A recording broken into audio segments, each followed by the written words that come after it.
On Monday morning, at 9:30 a.m. sharp, I walked into the main 32nd floor conference room of the Vance Sterling Group. The hum of the air conditioning was a frigid whisper.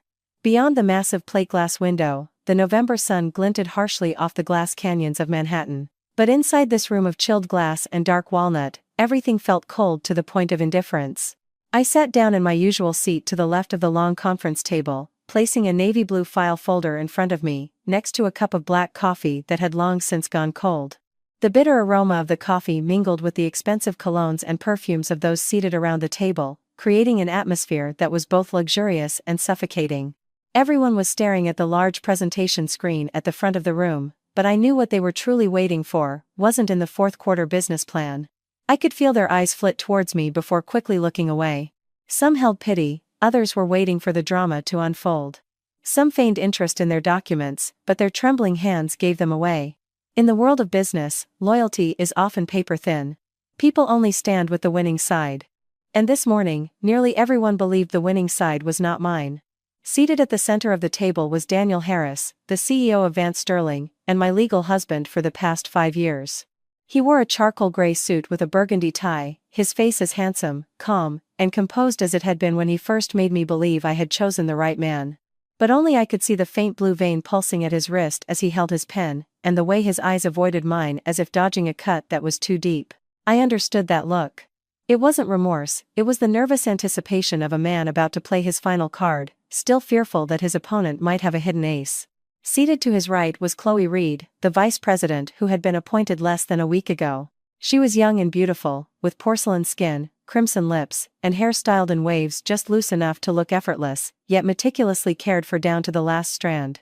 Her wine-red sheath dress clung to her slender frame, and her stiletto heels clicked against the marble floor with a sharp, jarring sound.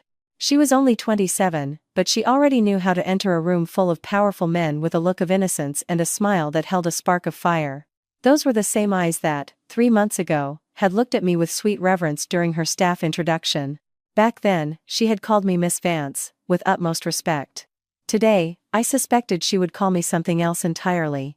The meeting began with a few growth figures projected onto the screen. The investment department reported, the operations department reported, the finance department reported. All of it was delivered flawlessly, but no one was truly listening. I heard the words without processing them, my hand slowly stirring the silver spoon in my coffee cup. The metal clinked against the porcelain with a small, steady, cold sound. It was the only sound in the room that wasn't a lie. Then, Chloe Reed stood up. She didn't ask for permission, nor did she wait for the HR segment as was customary. She stood at the head of the table, her long, slender fingers resting on a prepared stack of papers, the corner of her mouth lifting into a half smile, just enough to seem friendly to others, just enough for me to see the arrogance. Before we continue with the year-end plan, I would like to announce an important personnel decision. The entire room fell silent.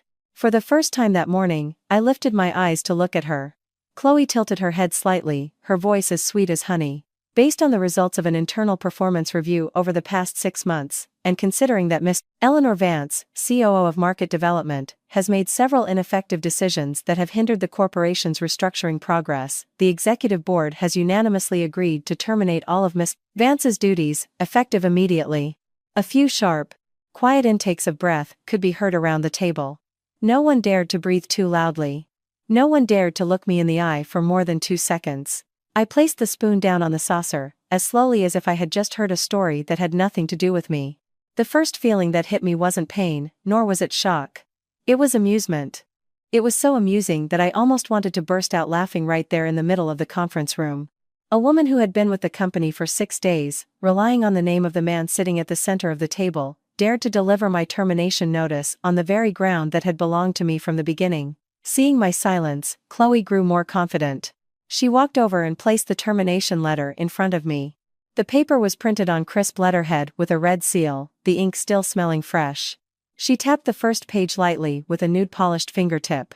"Miss Vance, I believe you heard me clearly." I picked up the paper, glancing over the meaningless words: termination of duties, revocation of access privileges, handover of files within 30 minutes. Security will provide assistance in escorting you from the building if necessary. Sounded professional. Chloe leaned down a little closer, just enough for her perfume to invade the air around me. "Your office will be taken over by someone else starting now." I hope you'll cooperate to make this civilized. I folded the letter and set it back on the table, then turned to look at the man in the center. Daniel finally looked up, and our eyes met. Some marriages don't die when a third person appears. They die the moment two people look at each other and see only calculations. His eyes were no longer those of the husband who had once told me that no matter what happened, he would always be on my side. They were the eyes of a CEO weighing profits and losses, the eyes of a man who had risen on his wife's family money and foundation and was beginning to believe he was truly the master of it all. I asked, my voice so calm it surprised even me. Is this your decision, Dan? He was silent for 2 seconds. 2 seconds, long enough for me to remember the first year we were married. Back then, he had nothing but his decent looks, a few impressive business plans, and an ambition so vast it made my heart race. My father had tried to stop me. He said that men who are excessively humble when they have nothing are the most unpredictable when they finally gain power. I had argued with him. I trusted my intuition.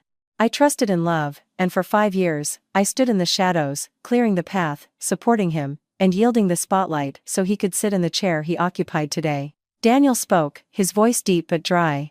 This is a decision from the executive board. You should take some time off. The company needs a change.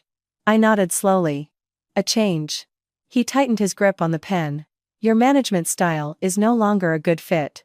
I let out a soft laugh. No longer a good fit. What a beautiful phrase, as beautiful as wrapping a knife in velvet before stabbing someone with it. Chloe, leaning one hand on the table, interjected immediately. Let's be honest, Miss Vance. The era of old-fashioned people like you is over. The corporation needs a breath of fresh air, new thinking. If you have any self-respect left, you should leave quietly. A department head near the end of the table coughed, as if he had choked on something. The tension in the room was so thick that a single spark could set it all ablaze.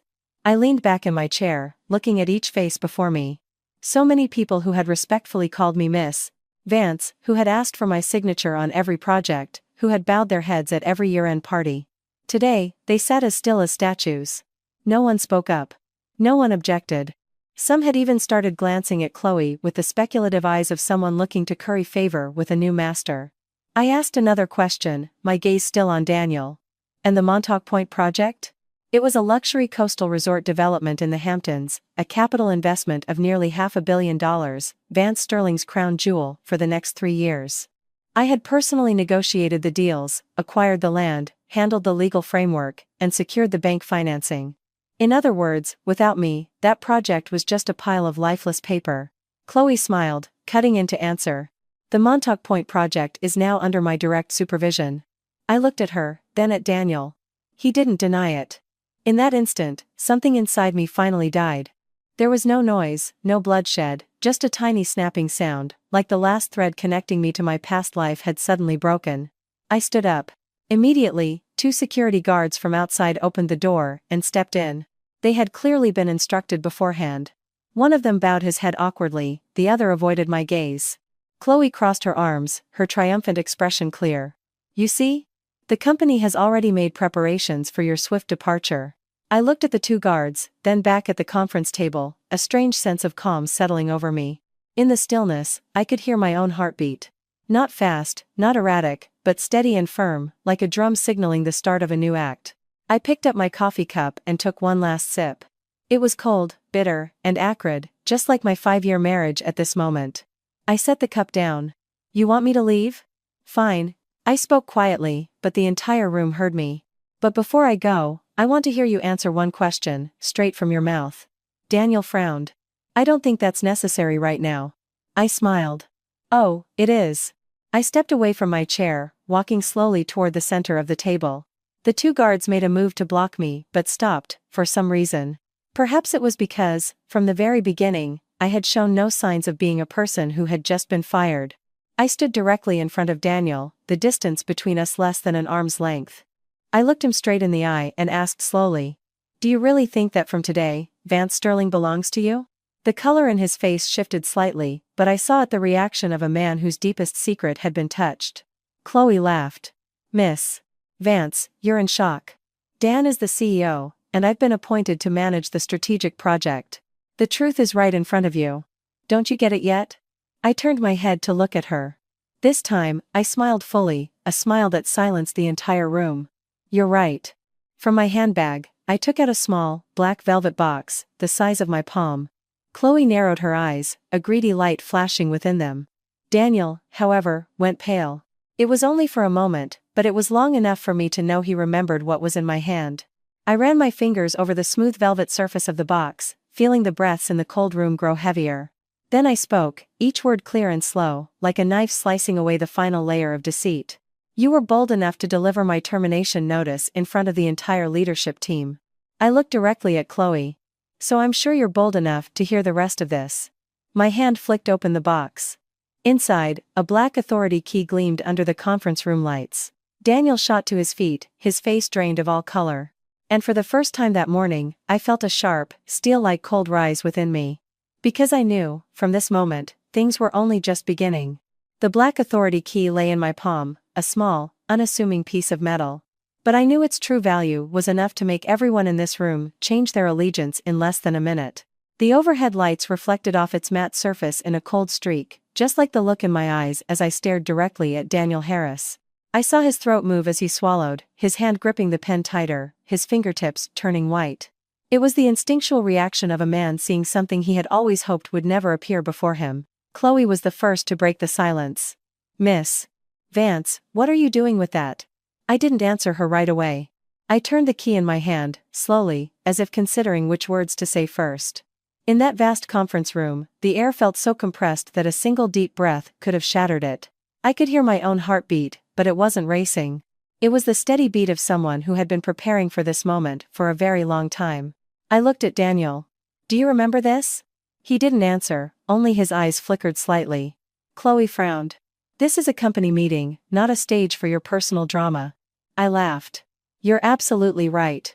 I walked over to the central control panel, set against the glass wall on the right. The two guards at the door exchanged a glance and instinctively took 2 steps back, as if they too understood that something was changing that they couldn't possibly stop.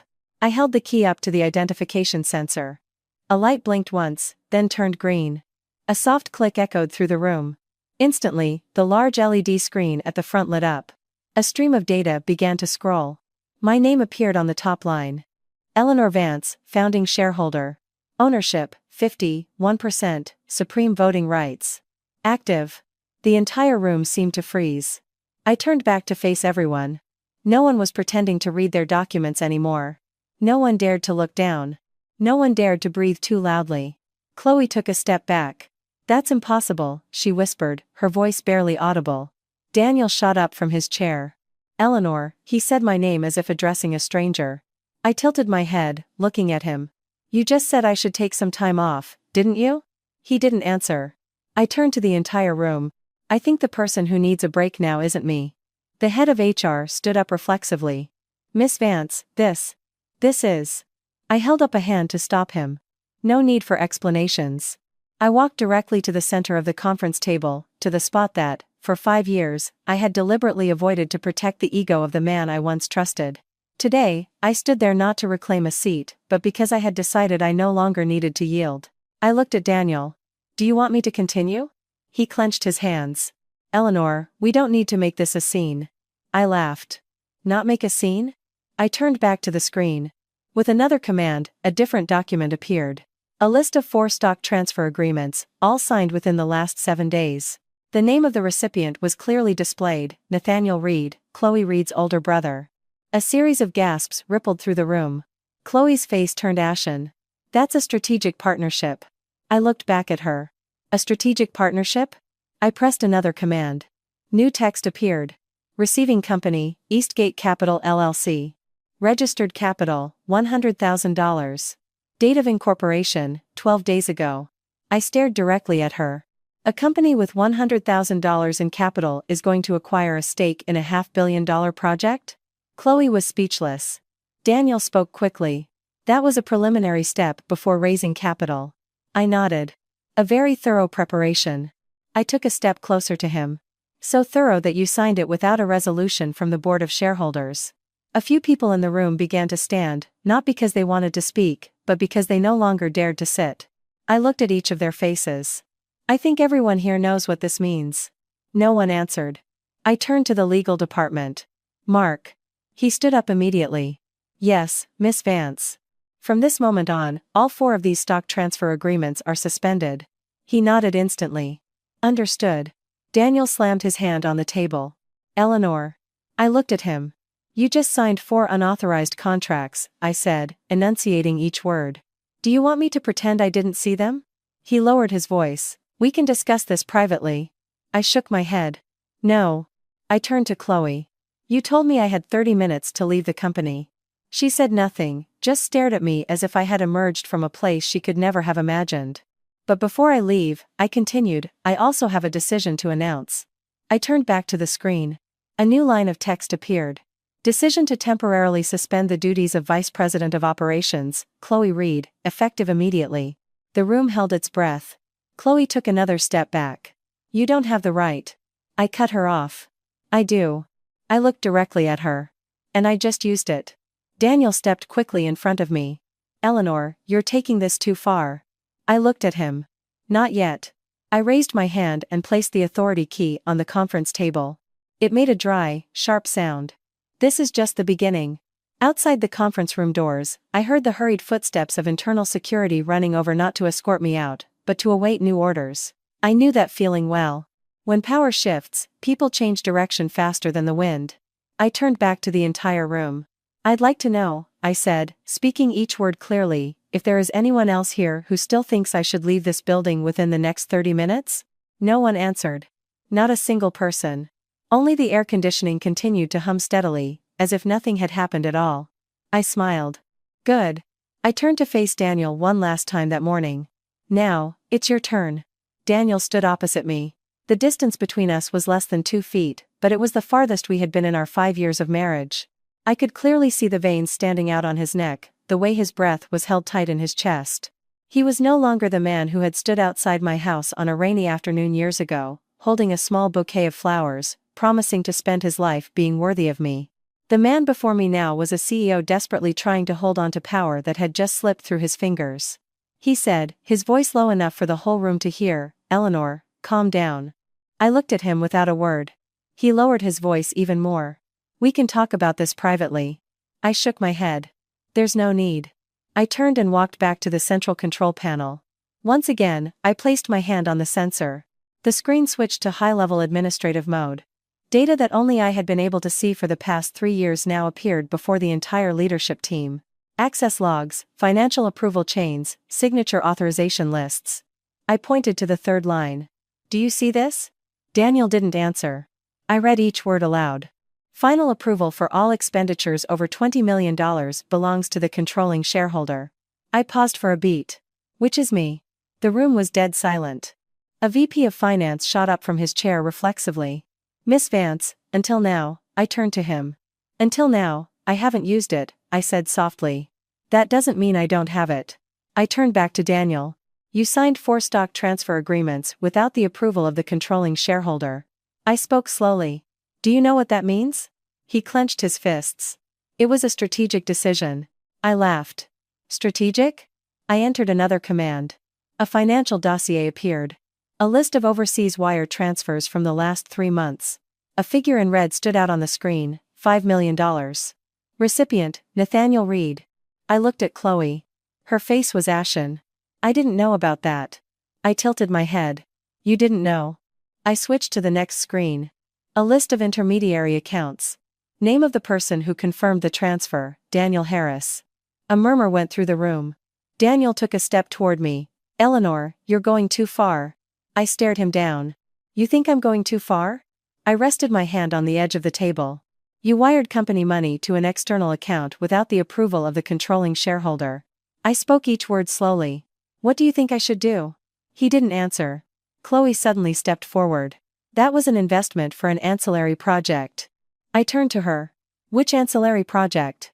She hesitated for a second, then said quickly, a logistics project. I laughed. A logistics company with a registered capital of $100,000?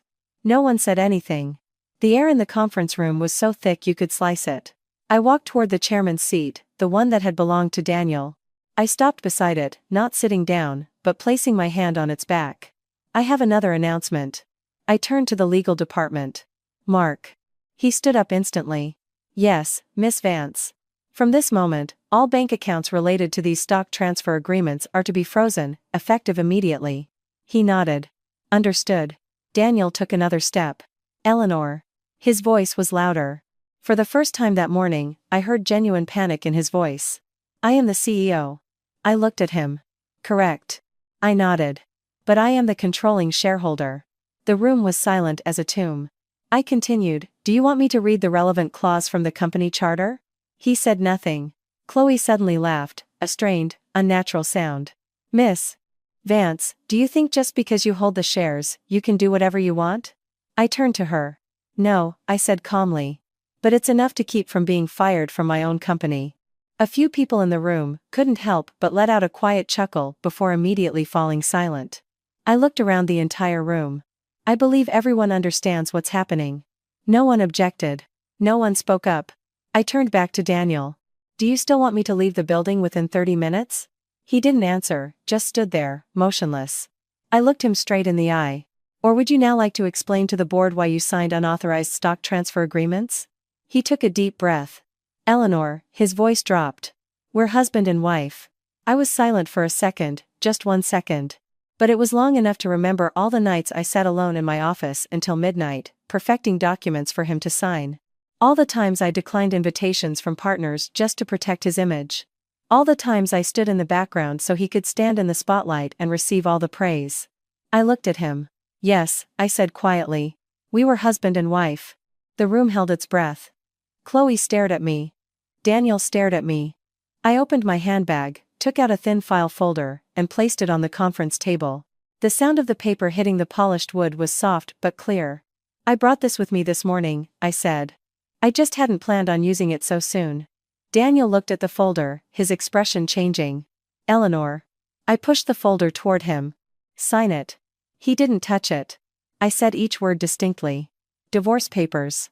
The room felt like it had imploded in silence. Not a sound, not a word, only the eyes of dozens of people fixed on the papers lying in the middle of the table. Daniel stared at me, his eyes losing their composure for the first time. Eleanor, his voice was hoarse. Are you serious? I nodded. Perfectly serious. I looked him straight in the eye. Just as serious as your decision to fire me moments ago. Chloe took a step back. She looked from the divorce papers to Daniel, then to me. Real panic began to show in her eyes. I closed my handbag and looked around the room. I believe today's meeting should continue as scheduled, I said calmly. But first, I paused for a beat, there are a few positions that need to be reviewed. The moment I said, there are a few positions that need to be reviewed, the tension in the room ratcheted up another notch. No one was looking at their phones anymore, no one was pretending to take notes. All eyes were on me, no longer with curiosity, but with the wariness of people waiting to see where the storm would strike next. I stood straight before the conference table, my hand resting lightly on its cool surface, feeling my heartbeat remain as steady as it had been all morning. That told me I was completely clear-headed. Not acting out of anger, not out of pain, but because I had been waiting for this day for far too long. Daniel was still standing opposite me. The divorce papers lay between us like a wound that could not be stitched. He didn't touch them, but he didn't push them away either. I knew he was calculating. He was always like that. When he was in love with me, he calculated how to make me happy. When he became CEO, he calculated how to hold on to power. And now, he was calculating which to save first. He said, Eleanor, you can't do this in the middle of a board meeting. I looked at him. Can't I? I smiled faintly. You just fired me in the middle of a board meeting. A few people lowered their heads, others shifted in their chairs. No one dared to say a word. Chloe, standing behind Daniel, clasped her hands together. I could see her nails digging into her palms, turning the skin white, but she still tried to maintain a calm facade. She said, Miss Vance, personal matters shouldn't be brought into the workplace. I turned to her. Personal matters? I laughed. Is wiring company money to your brother a personal matter? The room fell silent. Chloe froze. I had nothing to do with that. I tilted my head. Nothing to do with it? I lightly touched the control panel. A bank statement appeared. Recipient. Nathaniel Reed. Internal transfer confirmation, Chloe Reed. Her face went pale. I was just following orders. I asked, very slowly, whose orders? She turned to look at Daniel. He said nothing, just stood there. I nodded. I see. I turned to the legal department. Mark. He stood up instantly. Yes, Miss Vance. From this moment, Chloe Reed's high-level access to the financial system is suspended. He nodded. Understood. Chloe took a step forward. You don't have the right to do that. I looked straight at her. I do. I paused for a beat. And I just did. No one in the room dared to breathe too loudly. I could hear the hum of the air conditioning from the ceiling like wind blowing down a long corridor. I walked slowly toward the chairman's seat again. This time, I didn't stop. I pulled the chair out and sat down. Not because I needed that chair, but because the time had come for me to stop yielding. Daniel watched me sit in that seat, his eyes darkening. I knew he understood the meaning of this act. It wasn't an impulsive gesture, it was a declaration. He said, Eleanor, you're pushing things too far. I looked at him. Too far? I asked. Do you think I should have just stood by and let you transfer the rest of the company's shares? He clenched his fists. That wasn't going to happen. I touched the screen. Another contract appeared. His signature, the internal confirmation stamp. Receiving company. Eastgate Capital. I looked at him. Do you want me to read the rest? He remained silent. I turned to the entire room. I think everyone has seen enough. No one objected. No one spoke up. The VP of Operations stood up. Miss Vance, if this is true, it's a serious violation of the company charter. I nodded. Correct. I continued, and for that reason, I placed my hands on the table. I am officially announcing my second decision. I looked directly at Daniel. To temporarily suspend all of your financial signing authorities as CEO. The room froze. No one had expected me to move that quickly. Daniel took a step forward. Eleanor. For the first time, his voice cracked with a loss of control. I am still the CEO. I looked at him. Correct, I nodded. But you no longer have the authority to sign checks. A few people in the room exchanged glances. I saw the shift clearly. The very familiar shift in the world of business. When power moves, loyalty moves with it. Chloe took another step back. She whispered, Dan. Daniel didn't look at her. He looked at me. Eleanor, what do you want? I was silent for a second, just 1 second. Then I said, I want you to explain. He stared at me. I went on, explain why you signed a stock transfer agreement to her brother's company. He didn't answer. I continued, explain why you wired company money to an external account without approval. He still didn't answer. I asked once more, explain why you were trying to fire the controlling shareholder of the company. The room was as silent as a grave. Daniel stood motionless. I looked at him. Do you have anything else to say?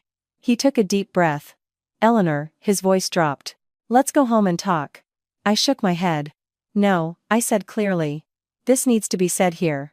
Chloe suddenly spoke up, her voice loud. Dan did it for the good of the company. I turned to her. The company? I smiled. Or for you? She stiffened. I looked her straight in the eye. I think we should check a few more things. I touched the screen. A new folder opened. Folder name. Related personal assets. Owners, Daniel Harris, Chloe Reed. A real stir went through the room this time. I said slowly, I think everyone will be interested in this part. The moment the folder name Related Personal Assets appeared on the large screen, the atmosphere in the room plunged to a new low. It was no longer the tense silence from when I had revealed my controlling stake, but a heavy, suffocating pressure mixed with bewilderment. I could hear the soft scrape of chairs, the dry swallow of someone near the end of the table. I knew they were beginning to understand that this was no longer a simple internal dispute. This had become a public audit. I didn't speak immediately. I let the screen scroll for a few seconds. The data appeared line by line. List of assets. 2 resort villas in the Hamptons, a 3-story townhouse in the West Village, a luxury riverside condo in Brooklyn. Registered owner, Chloe Reed. Daniel took a step forward. Eleanor, his voice was strained. That's enough. I turned to look at him. Enough? I asked softly. Are you sure? He looked at me, his eyes no longer holding the calm composure from the start of the meeting. I recognized it immediately. When a man starts to lose control of his gaze, it means he's starting to lose control of the game. Chloe said loudly, those are my personal assets. I nodded. Correct. I pressed another command. A different data table appeared. Source of funds for payment. Transferring account name, Daniel Harris. A collective gasp echoed through the room. Chloe staggered back a step. It's not like that. I looked at her. It's not? I moved to the next page. The transfer dates were clearly listed, each one perfectly matching the company's internal expenditures at the same time. The CFO stood up abruptly.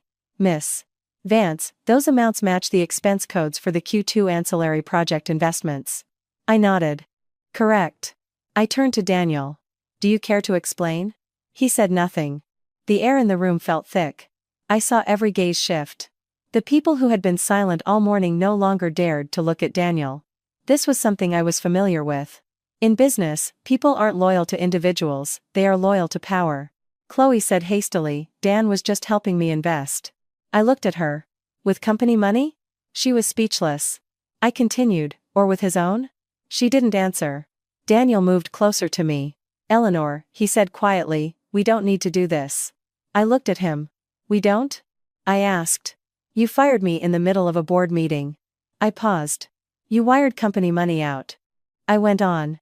You transferred company shares to her family's shell corporation. I looked him straight in the eye. Where exactly do you think I should have stopped? He was silent. I turned to the entire room. I think everyone should know one more thing. I touched the screen. A new folder opened. Folder name, travel expenses. List of flights, list of hotels, list of internal payments. I read slowly. Boston, Spain, Singapore, Miami. All business trips for the CEO. I paused, then continued, but the person traveling with him was not me. The room was dead silent. Chloe turned pale. That was work. I laughed. Work? I switched to the next screen. A photo of a hotel bill. Room type, King Suite. Registered guests, Daniel Harris, Chloe Reed. A few people in the room turned away. No one said anything, but everyone understood what this meant. Daniel said urgently, Eleanor, his voice almost pleading, let's talk privately. I looked at him. No, I said clearly. You just said it was work. He was silent. I looked straight at him. Or do you now want to say it was personal? Chloe suddenly said loudly, Miss Vance, you have no right to disclose someone's private life. I turned to her. Private life? I asked. Traveling on the company's dime is private life? She was speechless. The head of the legal department stood up. Miss Vance, if these are internal expenses, this constitutes a misuse of company funds. I nodded. Correct. I looked at Daniel. Do you want me to continue? He didn't answer. I placed my hand on the table. I think that's enough. I turned to the legal department. Mark. He stood up immediately. Yes, Miss Vance. From this moment, compile a file to review all of the CEO's travel expenses for the past 3 years. He nodded instantly. Understood. Chloe took another step back. Daniel didn't look at her. He looked at me. Eleanor, his voice was very low. Do you want to destroy everything?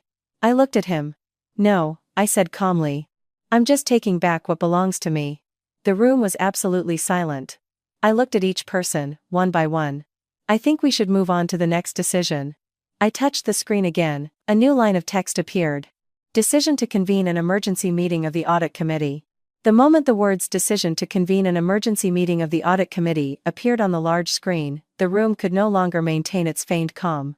The once cautious glances turned into genuine alarm. I knew they understood what this meant. When the audit committee is convened on an emergency basis, the issue is no longer an internal operational matter, it has crossed into the realm of legal scrutiny. And once that line is crossed, no one can remain a bystander. Daniel stared at the words on the screen for a long time, so long that I could hear his breathing grow heavy. I knew he was calculating. If the audit committee got involved, every document he had signed in the past week would be scrutinized, page by page. The wire transfers, the stock agreements, the disguised business trips, there would be no room left to retreat. He said, Eleanor, you don't need to go that far. I looked at him. You were about to transfer company stock without even asking me, I said slowly. So why should I have to ask you before convening the audit committee? No one in the room said a word. A few people began to sit up straighter, as if they were entering an entirely different meeting. It was no longer a quarterly review. It had become a power audit. Chloe said hastily, Miss Vance, you're misunderstanding the situation. I turned to her. Misunderstanding? She spoke quickly. It was just a preparatory step to raise capital. I nodded. Preparing to raise capital by transferring shares to your brother's company? She fell silent. Preparing to raise capital by wiring company funds to personal accounts? She took a step back and said no more. Daniel moved a little closer to me. Eleanor, his voice dropped. Let's talk privately. I looked at him. You still don't get it, do you? I said slowly. This is no longer a private matter. I turned to the executive assistant. Susan. She stood up immediately. Yes, Miss Vance. Send out the notification to convene the audit committee I continued. And attach all the documents I've just presented. She glanced at me for a second, then nodded again. Understood. The VP of Planning stood up. Miss Vance, if the audit committee gets involved, all contracts signed last week will have their execution suspended. I nodded. Correct. I turned to Daniel. Do you have any objections? He clenched his fists. Eleanor, you're destroying the company's plans. I looked at him. The company's plans? I asked. Or your plans? The room was silent. Chloe said loudly, Dan did everything for the corporation. I turned to her. For the corporation? I pressed another command. A new data table appeared. Project name. Montauk Point. Total investment, $520 million. Previous project lead. Eleanor Vance. After adjustment, Chloe Reed. I looked at her. Since when were you in charge of this project? She didn't answer. I looked at Daniel. You assigned this project to her without a resolution from the board of directors. He was silent. I continued, are you aware that this project is classified as a Tier 1 strategic asset? He was still silent. I turned to the entire room. I think everyone here knows. The VP of Investment stood up. Miss Vance, if that's the case, the transfer of project leadership is a violation of internal regulations. I nodded. Correct. I looked at Daniel. Do you have anything else to say? He took a deep breath. Eleanor, his voice dropped. I did it because I wanted to change the system. I looked at him. Change the system? I asked. Or change the people? He didn't answer. Chloe said quickly, Dan just wanted to improve operational efficiency. I looked at her. Improve efficiency by handing a $500 million project to someone who's been with the company for 6 days? She was speechless. I turned to the legal department. Mark. He stood up immediately. Yes, Miss Vance. Immediately suspend the decision to transfer leadership of the Montauk Point project. He nodded. Understood. I added, until the audit committee reaches its conclusion. He nodded again. Understood. Daniel looked at me. Eleanor, his voice grew low. Do you really want to take it this far? I looked at him. It's not me taking it this far, I said slowly. It was you. I turned back to the screen. A new line appeared.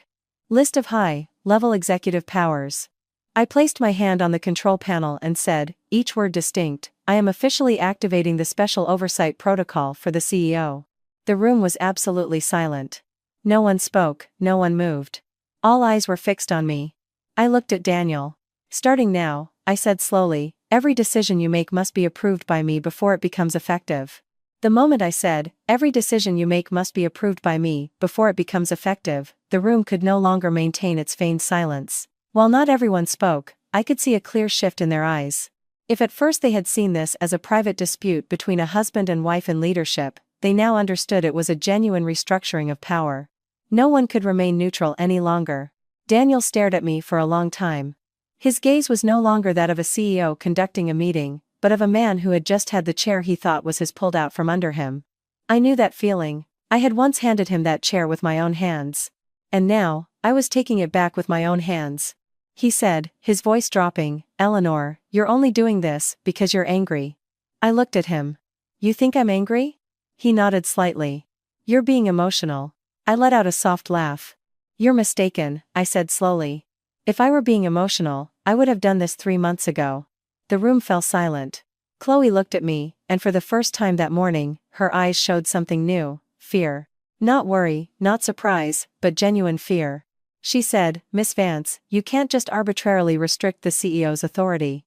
I turned to her. I'm not being arbitrary. I lightly touched the control panel. An internal document appeared. Company Charter. Article 7, Section 3. Special oversight powers of the controlling shareholder. I read each word aloud. In the event of a potential risk of strategic asset transfer, the controlling shareholder has the right to implement a special oversight mechanism for the CEO. I looked at her. I am acting in accordance with the charter. No one said a word. The head of HR let out a quiet sigh. I knew he had just realized what everyone else was also realizing. From the moment the authority key appeared, this entire meeting had been under my control. Daniel took another step closer to the table. Eleanor, his voice dropped. Do you really want to embarrass me in front of the entire company? I looked at him. You just embarrassed me in front of the entire company, I said softly. The difference is, you did it for power. I paused. I'm doing it for the truth. He was silent. The room was so heavy I could hear a pen drop to the floor at the far end of the table. No one bent to pick it up. No one dared to move. I turned to the finance department. Robert. He stood up immediately. Yes, Miss Vance. From now on, all payments over $1 million must be reported directly to me. He nodded instantly. Understood. Daniel looked at him, his expression changing visibly. It was the look of a man realizing he was no longer the center of the room. Chloe said quickly, Robert, you can't just follow her orders like that. Robert looked at her, then at me. Then he said very clearly, I follow the company charter. The room fell silent once more. I looked at Chloe. Do you have any other objections? She bit her lip and said nothing. I turned to Daniel. And you? He stared at me for a long moment, then said, Eleanor, his voice slowing. I know what you're thinking. I didn't speak. He continued. But you don't understand the whole story. I looked at him. Then tell me. He took a deep breath. I did it to save the company. A few people in the room looked up. I looked at him. Save the company? He nodded. The Montauk Point project needed additional funding. I asked. $500 million wasn't enough? He said quickly, not enough for the cash flow. I looked at him. Or not enough for you to transfer more shares? He was silent. Chloe stepped forward. Dan was just trying to find a strategic partner. I turned to her. A strategic partner who happens to be your brother? She didn't answer. I looked directly at Daniel. Do you think I don't know how much the value of that coastal land in the Hamptons is appreciating? He said nothing. I continued. Do you think I don't know where the true value of the Montauk Point project lies? He clenched his fists. I said slowly, you weren't raising capital. I looked him straight in the eye. You were selling the company. The room was absolutely silent. No one breathed. No one moved. Chloe's face turned ashen. That's not true. I turned to her. Are you sure? I touched the screen. An internal memo appeared. Title, Proposal for Transfer of Controlling Interest in the Montauk Point Project. Author, Daniel Harris. The room froze once again. I looked at Daniel. Do you want me to read the rest? He didn't answer. I placed my hand on the table. I think everyone understands. I looked around the entire room. From this moment on, I said, enunciating each word, the Montauk Point project returns to my direct management. When I finished the sentence, the Montauk Point project returns to my direct management, the room could no longer maintain its calm facade. This was not a warning or a temporary measure. It was a definitive reclamation of power. The people who had been quietly taking notes all morning began to look up, staring directly at me. A few exchanged glances. I could see they understood what this meant.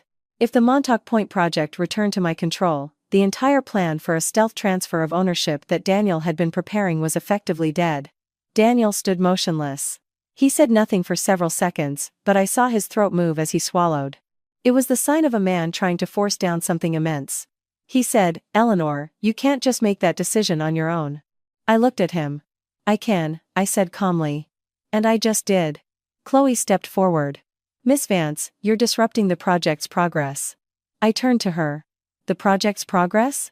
I asked. Or the stock transfer's progress? She froze, saying nothing more. I turned to the investment department. David. He stood up at once. Yes, Miss Vance. From this moment, all project files for Montauk Point are to be sent directly to me. He nodded instantly. Understood. Daniel looked at David, his eyes darkening. I understood that look. It was the gaze of a man realizing he was no longer the center of command. He said, his voice low, Eleanor, you've gone too far. I looked at him. No, I said slowly. I'm just returning to my rightful place. The room was silent. The head of legal shifted in his seat.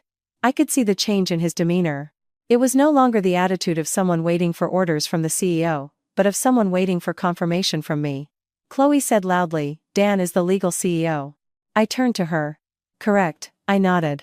But he no longer has decision-making power over strategic projects. She bit her lip and fell silent. I turned back to Daniel. Do you have anything else to say? He was quiet for a moment, then he said, very slowly, Eleanor. His voice was completely different from the start of the meeting. It was no longer the voice of a man giving orders, but of someone trying to hold on to something he was about to lose. Do you really not trust me at all? I looked at him. A simple question, but it brought back so many memories. The nights I spent editing reports for him to sign. The times I stood backstage, watching him accept the Young Entrepreneur of the Year award. The times I heard him tell the press that his success was due to the team, never once mentioning me. I said very softly, I used to. The room was silent. He looked at me. I continued, but you used that trust to move company assets. He didn't answer. Chloe said hastily. There was no transfer of assets. I turned to her. I think we should look at one more document. I touched the screen. A new folder opened. Folder name, Memorandum of Understanding. Partner name, Eastgate Capital, proposed transfer percentage, 30%. A new wave of murmurs went through the room. I looked at Daniel. Are you still going to say this was just preparing to raise capital? He didn't answer. I continued. 30% of a strategic project. I paused. You call that raising capital? Chloe's face was pale. That's a development partnership. I looked at her. Development by transferring control? She was silent. I turned to the entire room. I think everyone understands what this means. The VP of Investments stood up. Miss Vance, if this agreement were signed, the controlling interest in the project would shift. I nodded. Correct. I looked at Daniel. When were you planning to sign this? He was silent. I pressed on. After I left the company? He didn't answer. I looked him straight in the eye. Or after you had me fired. The room was as silent as a tomb. I placed my hand on the table. I think it's time we clarify one more thing. I touched the screen again. A new line of data appeared. Name of beneficiary account for contingency payout. Account holder, Chloe Reed. Projected payout amount, $10 million. The entire room seemed to hold its breath. I looked at Chloe. Would you like to explain? She took a step back. That was a project success bonus agreement. I laughed. A project bonus before the project contracts are even signed? She said nothing more. I turned to Daniel. Do you still want to say this was for the good of the company? He looked at me, silent. I nodded. I understand. I turned to the legal department. Mark. He stood up immediately. Yes, Miss Vance. Prepare a file to transfer all of this documentation to the audit committee. He nodded. Understood. I added. And send a copy to the internal audit department. He nodded again. Understood. I looked around the entire room. I don't think this meeting can conclude just yet, I said slowly. Because there is still one more thing I have yet to announce. When I said, there is still one more thing I have yet to announce, the atmosphere in the room changed once again.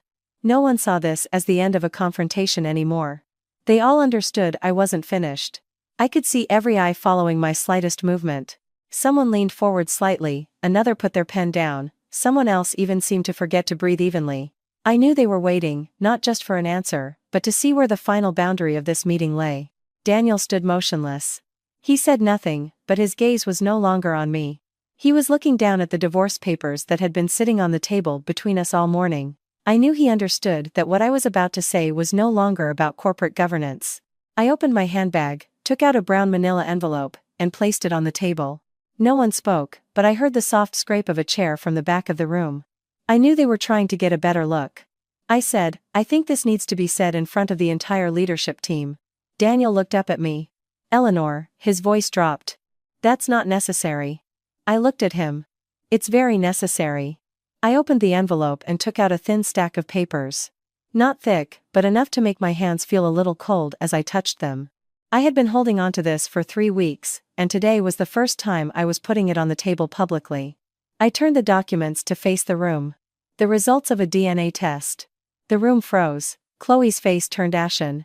Daniel stood, stunned. No one spoke. I looked directly at him. I think you should read it. He didn't touch the papers, just stared at me. His eyes, for the first time that morning, were filled with genuine panic.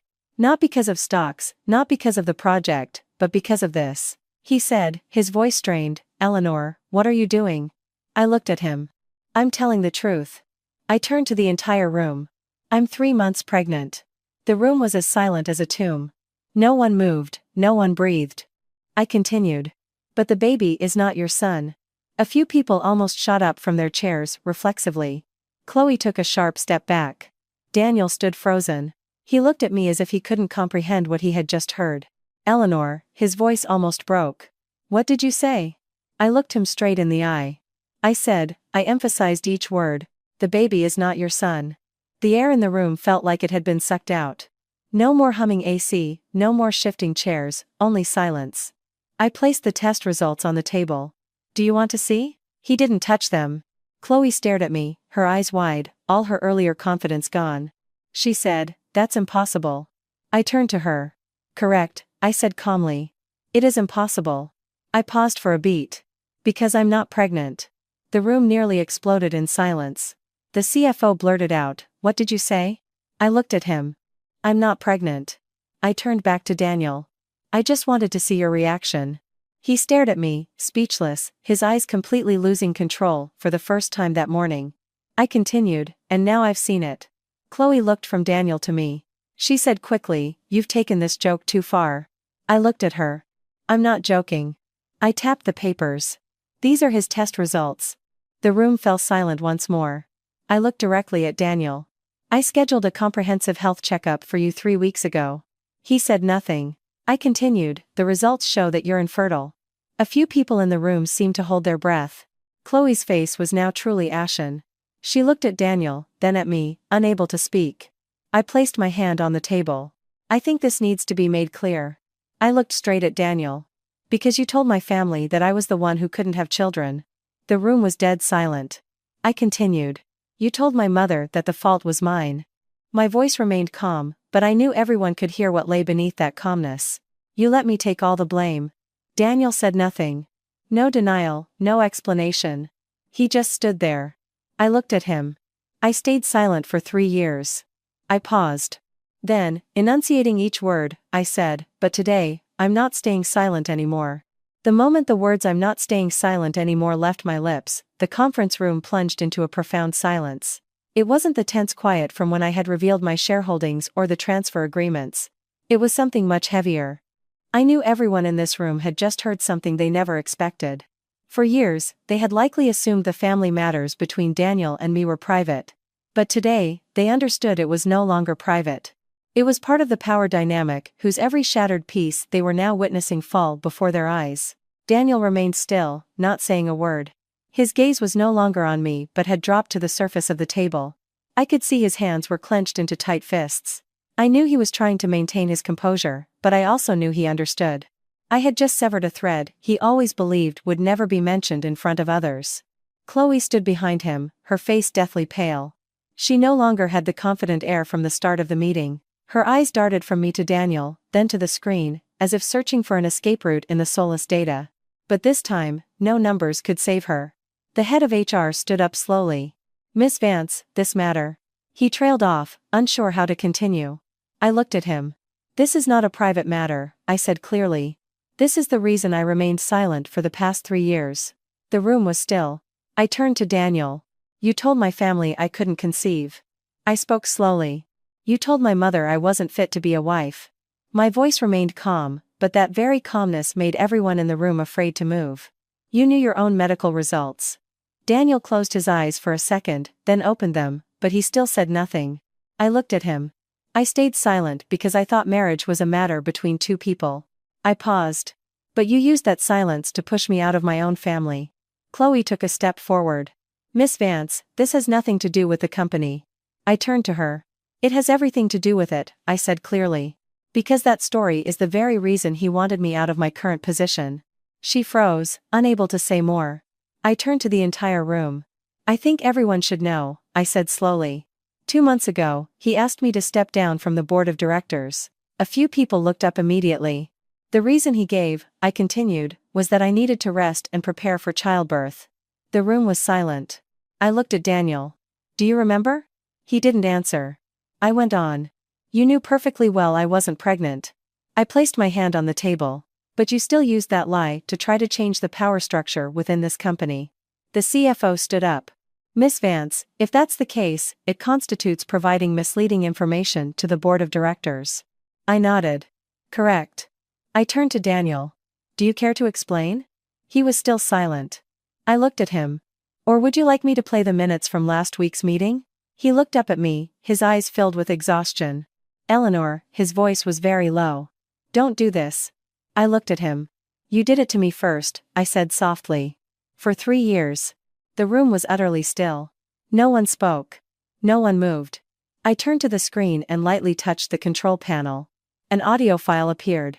Title, Minutes from the Internal Board Meeting. I said, I think everyone should hear this. I pressed play. Daniel's voice filled the conference room.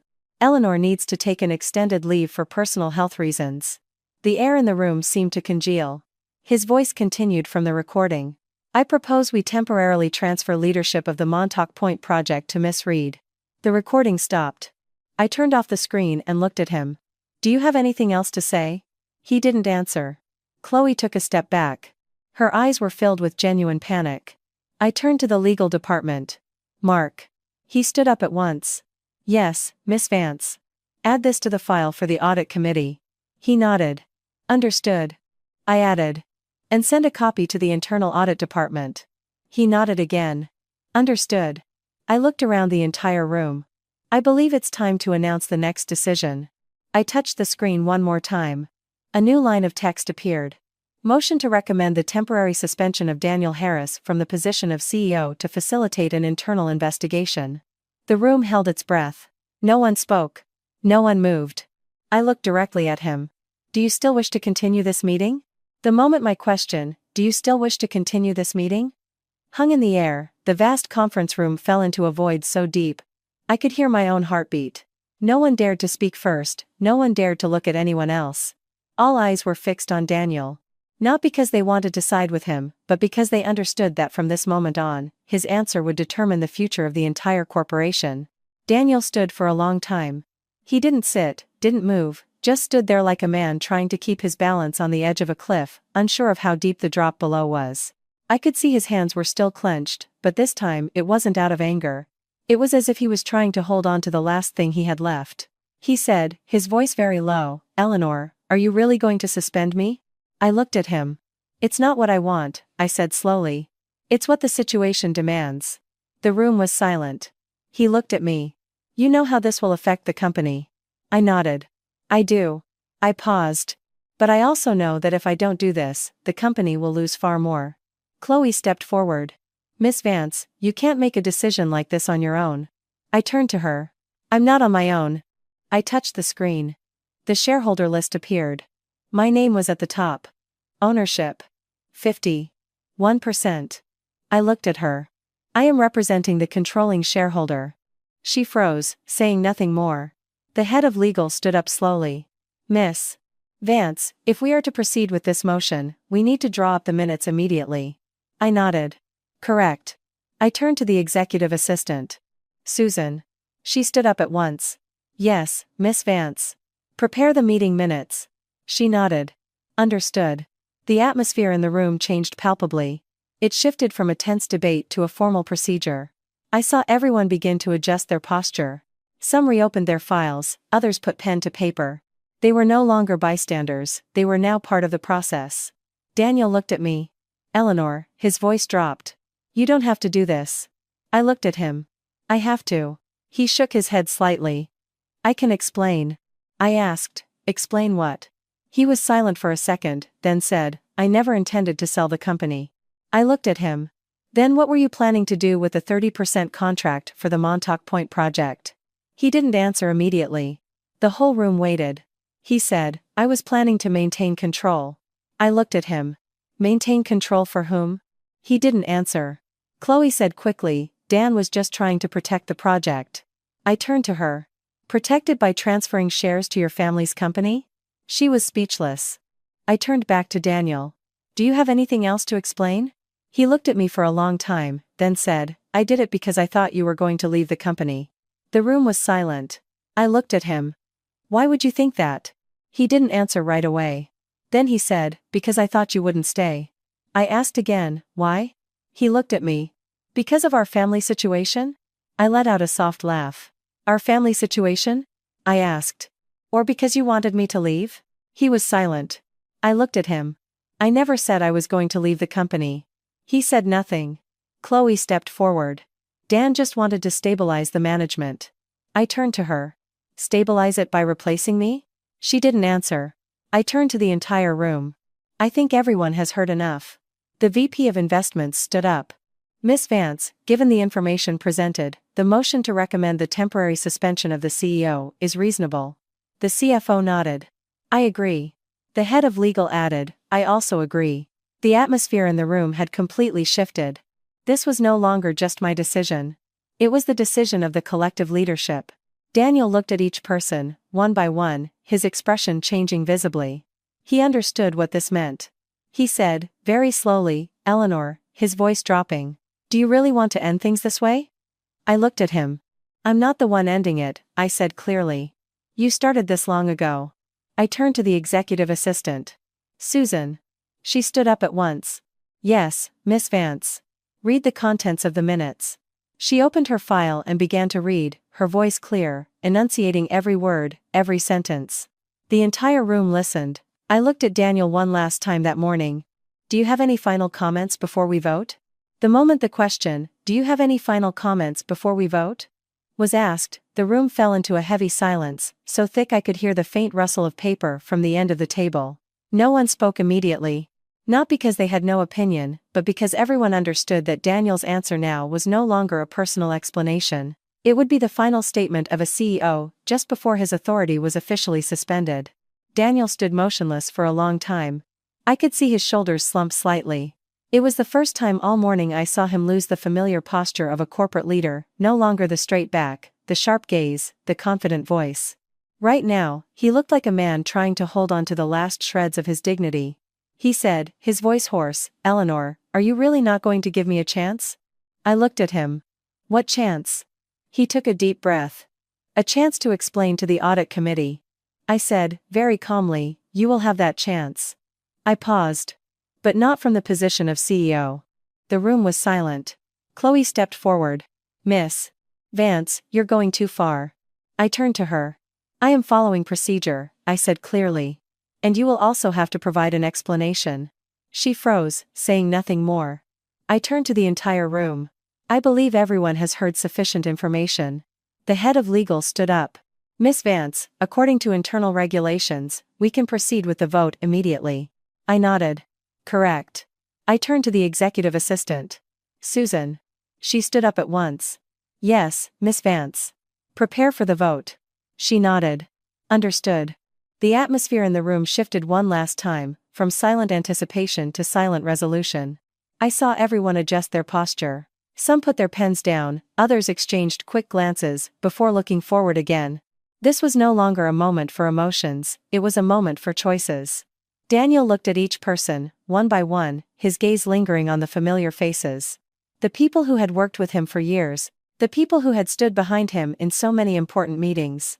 But today, they were no longer standing behind him. They were facing a different choice. He said, I do not object to the vote. The room was silent. He continued, I just want to say one thing. I looked at him. Go on. He took a deep breath. I never intended to harm this company. No one said a word. He looked around the room. Everything I did was to keep the company stable. A few people looked down at the table. No one argued, no one agreed. Only silence. I looked at him. I believe you once thought that, I said softly. But what you did went too far. He didn't answer. Chloe suddenly said loudly, Dan doesn't deserve to be treated like this. I turned to her. Then who do you think does? She froze. I continued. The person who wired company money out? I paused. The person who signed an unauthorized stock transfer agreement? She couldn't say another word. I turned to the executive assistant. Susan. She looked at me. Yes, Miss Vance. Begin the vote. She nodded. Understood. She read the motion aloud. Motion to recommend the temporary suspension of Daniel Harris from the position of CEO to facilitate an internal investigation. One by one, people raised their hands. No one spoke, but each raised arm was a clear statement. I saw them all. 1, 2, 3, 4, 5, 6, 7, 8. Everyone voted in favor. No one objected. No one abstained. The room was so quiet I could hear Susan's pen scratching as she recorded the result. She said, the motion is carried. The room was silent. Daniel stood motionless, saying nothing, showing no reaction, just staring down at the table. I looked at him. From this moment on, I said, each word distinct, you are temporarily suspended from the position of CEO. Chloe took a sharp step back. She looked at Daniel, then at me. Her eyes, for the first time that morning, were completely lost. I turned to the legal department. Mark. He stood up. Yes, Miss Vance. Prepare the official decision for the temporary handover of executive authority. He nodded. Understood. I looked around the entire room. I believe we need to proceed with the next part of this meeting. I paused. Because suspending the CEO is only the first step. The statement, suspending the CEO is only the first step, caused the room, once again, to fall into a silence as taut as a drawn bowstring. I could see every eye focused on me. No one thought this meeting was just about a single personnel change anymore. They all understood there were more steps to come, steps that would truly decide the future of this corporation. Daniel remained in the same spot. He didn't sit, didn't move, didn't speak. But I saw something in his eyes I had never seen before. Not anger, not defiance, but weariness. A very deep exhaustion. Chloe stood behind him, her face completely drained of color. She wasn't looking at me anymore. Her gaze shifted between the large screen and the documents on the table, as if searching for a final handhold. But there were no handholds left. I placed my hands on the table. I believe we need to address the remaining issues. The head of legal stood up immediately. Miss Vance, which matter would you like to address first? I looked at him. The temporary executive authority. He nodded. Understood. I turned to the entire room. During the CEO's suspension, the company cannot have a leadership vacuum. No one objected. No one spoke up. I continued, therefore, I am proposing a plan for temporary leadership while the audit committee conducts its investigation. The CFO stood up. Miss Vance, do you have a specific proposal? I nodded. I do. The room was silent. I looked at each person, one by one. I will personally assume temporary executive authority. The atmosphere in the room shifted instantly. Not with surprise, but with confirmation. I knew they had considered this possibility, but hearing it stated officially still felt different. Daniel looked up at me, his gaze lingering for a long time. He said, his voice very low, Eleanor, do you really want to return to that position? I looked at him.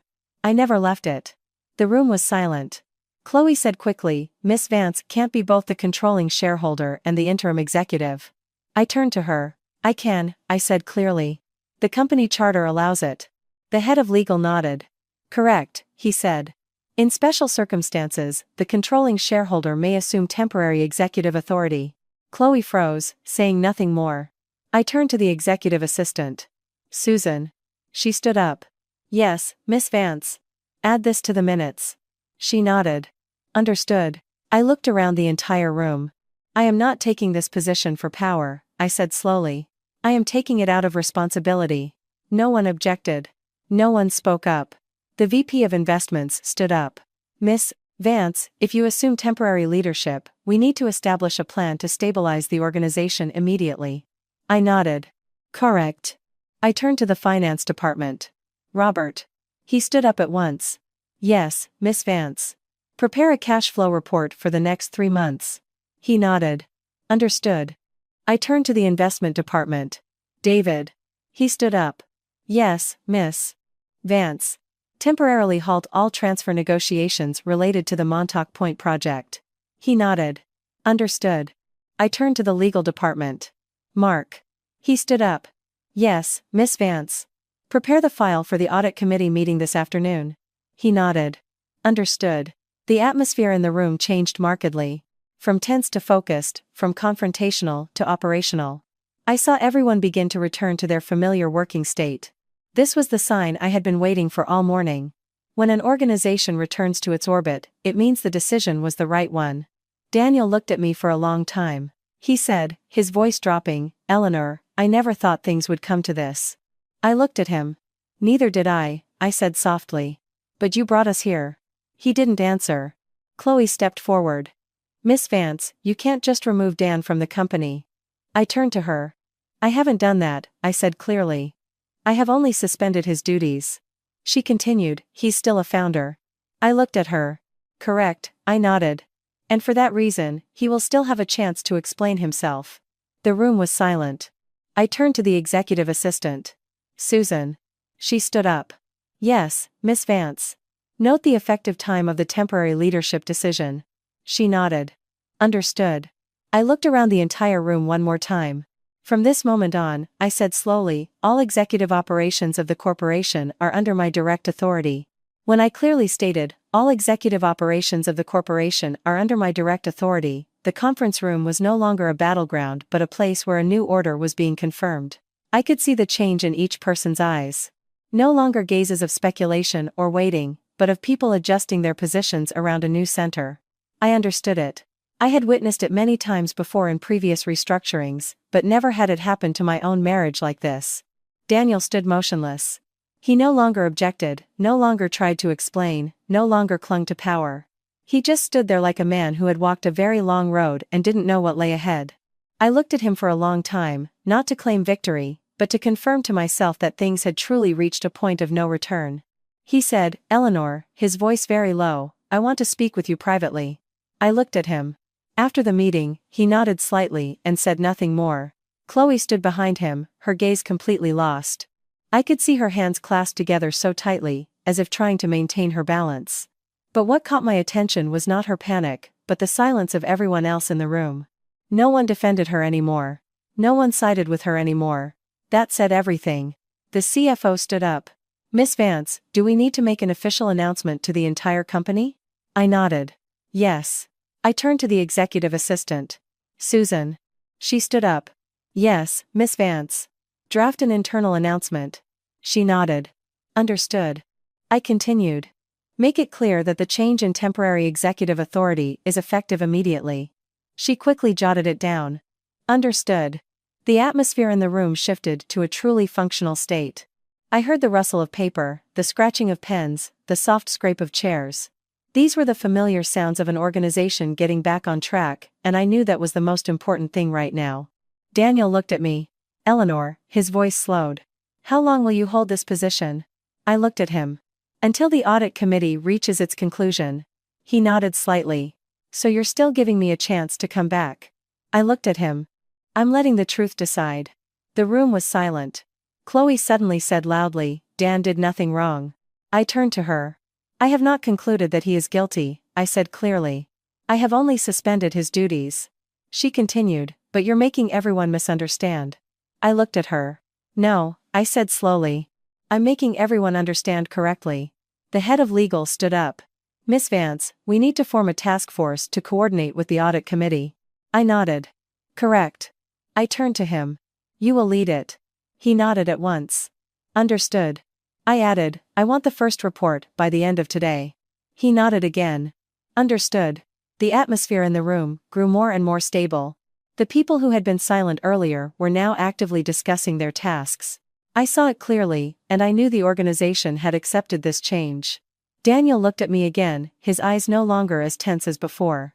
He said, Eleanor, his voice very soft. I'm sorry. The room was silent. No one said a word. I looked at him. Not with surprise, not with emotion, just with a deep emptiness inside me. I said, you should say that to the audit committee. He nodded very slowly and said nothing more. Chloe looked at him, then at me. Her gaze finally fell to the table. I turned to the executive assistant. Susan. She stood up. Yes, Miss Vance. Prepare to announce the conclusion of the meeting. She nodded. Understood. I looked around the entire room one last time. I believe we have completed the most important part of our work today. I paused. The rest will be handled by the audit committee. No one objected. No one spoke up. Only a confirming silence. I stood up from the chairman's seat. It was the first time that morning I had left that spot since sitting down. But this time, I didn't leave with the feeling of having to yield, but with the sense of having completed something I should have done a long time ago. I looked at Daniel. After the meeting, I said softly. We'll talk. The meeting ended when I said, we'll talk, but for me, that was when everything truly began to close. As people stood up and filed out of the room, no one spoke loudly, no one made prolonged eye contact, no one turned back to ask another question. They understood that this morning's meeting wasn't just a regular operational review. It was a milestone, a boundary, a turning point they would all remember. I remained in the conference room after almost everyone had left, until it was just me and Daniel. No more data screens, no more scratching pens, no more gazes from the leadership team. Just two people who had once been husband and wife, standing opposite each other in a room that had just witnessed it all. Daniel spoke first. Eleanor, his voice was very quiet. I never thought it would come to this. I looked at him. Neither did I said, and it was the truth. But here we are. He sat down in the nearest chair, not the chairman's seat, just a regular chair. I realized it was the first time in years I had seen him sit there. He said, I was wrong. I didn't answer right away. I walked to the table, placed my hand on its surface, and looked down at the faint fingerprints left on the glass. The marks of a very long morning. You were wrong about many things, I said. He nodded. I know, his voice was deep. I'm sorry. I looked at him.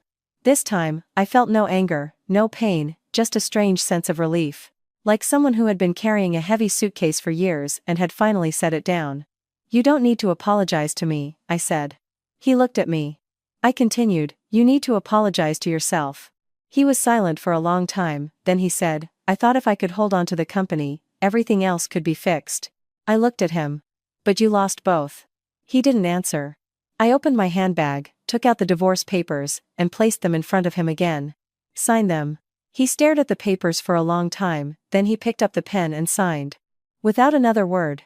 I looked at his signature on the paper, a signature I had seen countless times on major company contracts, but never had it made me feel so light.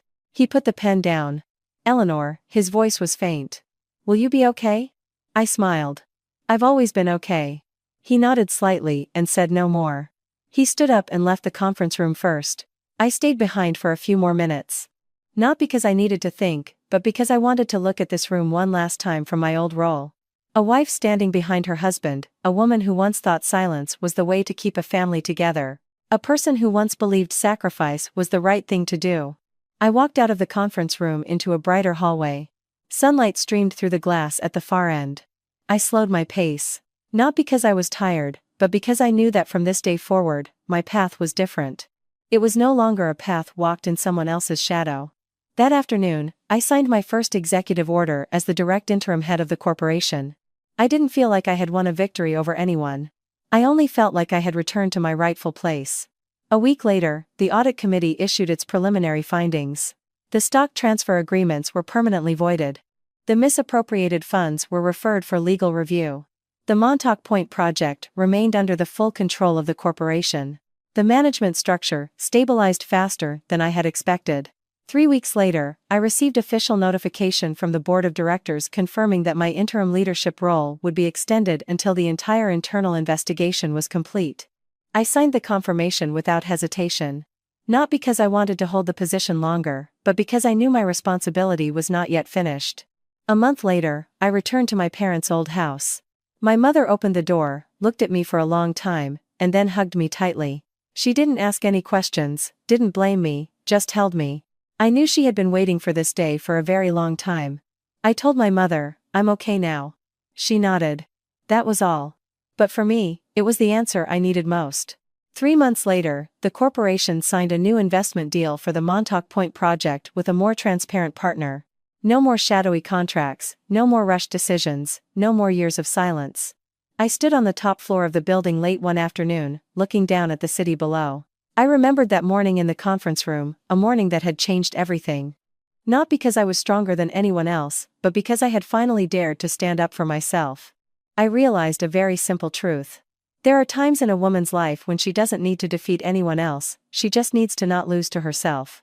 The story of one woman's journey to reclaim control of her life is not just a tale of power or business, but also a story of self-respect, clarity, and strength in marriage and life. When we dare to face the truth, protect our own values, and choose the right path, every woman can create a turning point in her life. This is a powerful message for all who are searching for confidence, independence, and lasting happiness in the modern world. The preceding story and its characters are a work of fiction I have composed. They are not based on a true story. The narrator for the story above is Voice A.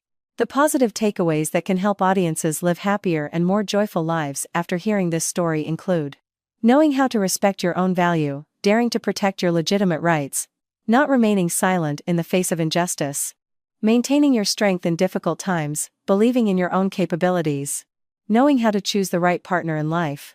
Understanding that honesty is always the foundation of any lasting relationship. Learning to let go when necessary to start over stronger. And always remembering that true happiness comes from living authentically as yourself.